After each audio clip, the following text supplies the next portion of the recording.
La Segunda Guerra Púnica, del 218 al 201 a.C.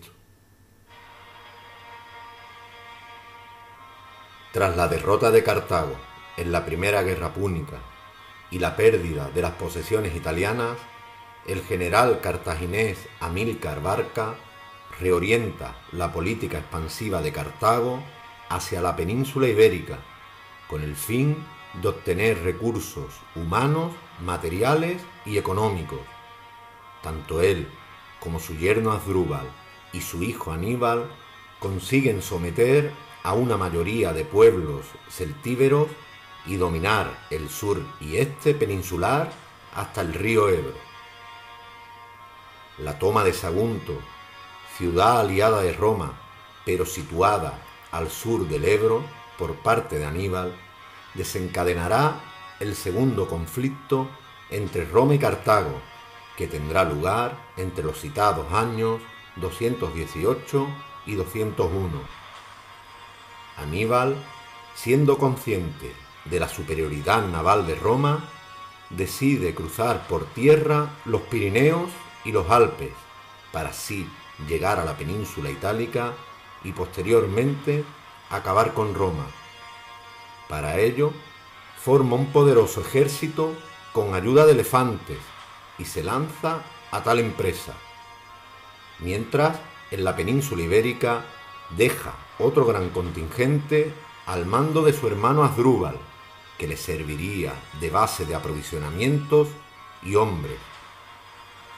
Tras diversas vicisitudes, Aníbal llega al norte de Italia en la primavera del 218, con un contingente de unos 40.000 hombres. Por su parte, Roma había nombrado cónsul a Publio Cornelio Escipión. Este hábil militar romano comprendió que Hispania era clave y que había que acabar con el dominio cartaginés allí, puesto que era la principal fuente de avituallamiento de hombres y de recursos para Aníbal. De este modo, divide su ejército y envía a su hermano Gneo Escipión con unos 25.000 hombres a la península ibérica, mientras que él, con la otra parte del ejército, esperaría a Aníbal a su llegada a Italia.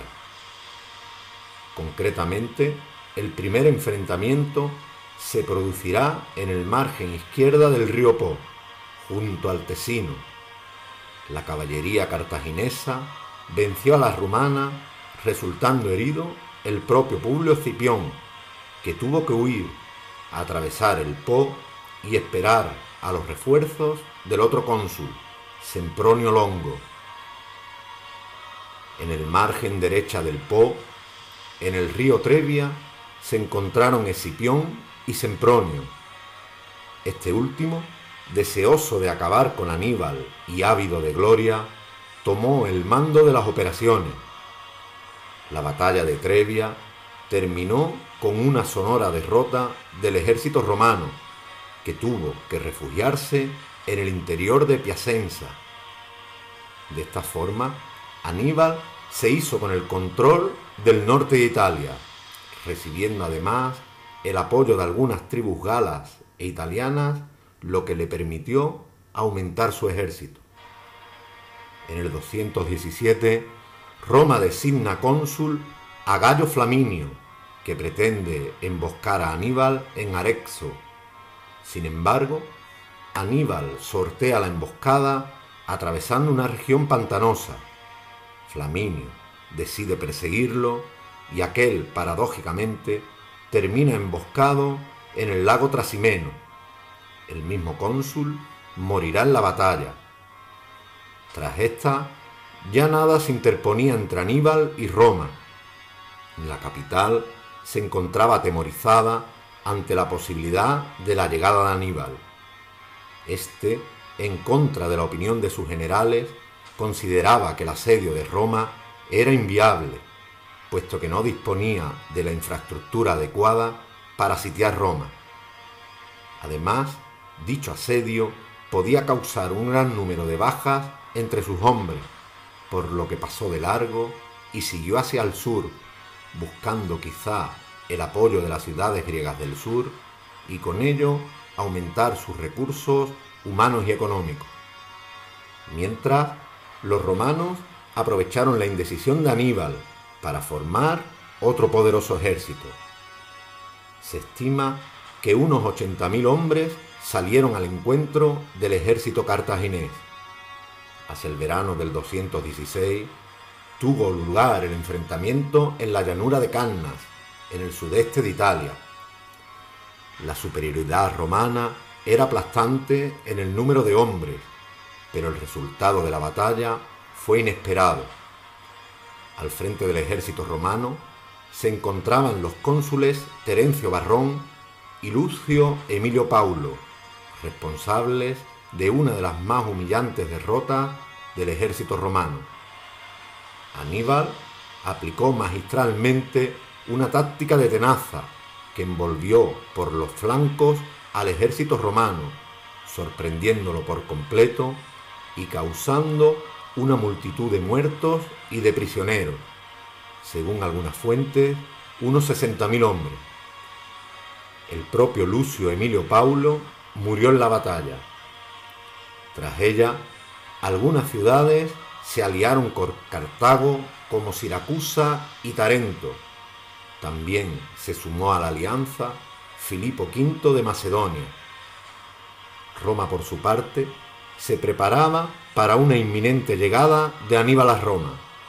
Se refuerzan las murallas, se arma a los hombres mayores de 17 años, se compran 8.000 esclavos para formar 2 legiones y para evitar que Aníbal se enterara, se impide salir de Roma a cualquier civil.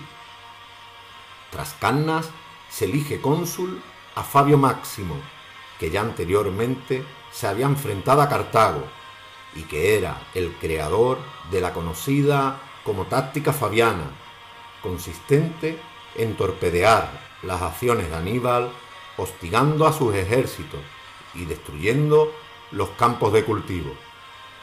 Mientras, en Hispania, los hermanos Publio y Cneo Escipión mantuvieron a raya a los cartagineses durante buena parte de la guerra, aunque finalmente el hermano de Aníbal, Asdrúbal, les venció y les dio muerte. Los desastres se suceden en Hispania y Roma le encarga el mando a Publio Cornelio Escipión, que rápidamente va a someter a los cartagineses en Hispania. Toma de manera magistral la base de los cartagineses en el 209, Cartagonova, y vence a Asdrúbal en Baécula, no teniendo más remedio que huir con los restos de su ejército y reunirse con Aníbal en Italia. Este encuentro no se pudo dar ya que los cónsules romanos Claudio Nerón y Lucio Salinator vencieron a Asdrúbal en la batalla del Metauro en 207 a.C., y donde el hermano de Aníbal perdió la vida. En Hispania, Escipión venció a los generales cartagineses Giscón y Magón, avanzando hacia Cádiz y poniendo definitivamente fin al dominio cartaginés en la península ibérica. Estas victorias aumentaron enormemente la moral romana, mientras que por el contrario, Aníbal no tuvo más remedio que replegarse a la zona suroccidental de Italia.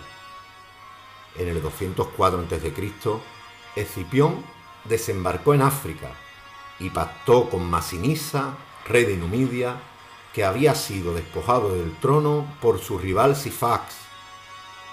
Tras vencer a una coalición de númidas y cartagineses, Sifax fue expulsado del trono y Masinisa reconocido rey. Esta derrota provocó además que Cartago solicitara a Aníbal su regreso de Italia. La batalla final tuvo lugar en Zama. Escipión contó con la ayuda adicional de Masinisa, que le proporcionó unos 10.000 hombres. En esta batalla, la caballería romana fue decisiva. Al ser superior en número a la cartaginesa, logró su huida. libre de la caballería, se lanzó sobre la infantería cartaginesa, derrotándola por completo. Se trató de la primera gran derrota militar de Aníbal. Las negociaciones de paz fueron muy duras para Cartago. Entre las cláusulas se encuentran la entrega de la flota militar cartaginesa a Roma, la limitación al continente africano de la expansión de Cartago, la creación de unas fronteras entre esta y Numidia y el pago de una fuerte indemnización. Se estiman unos 10.000 talentos de plata.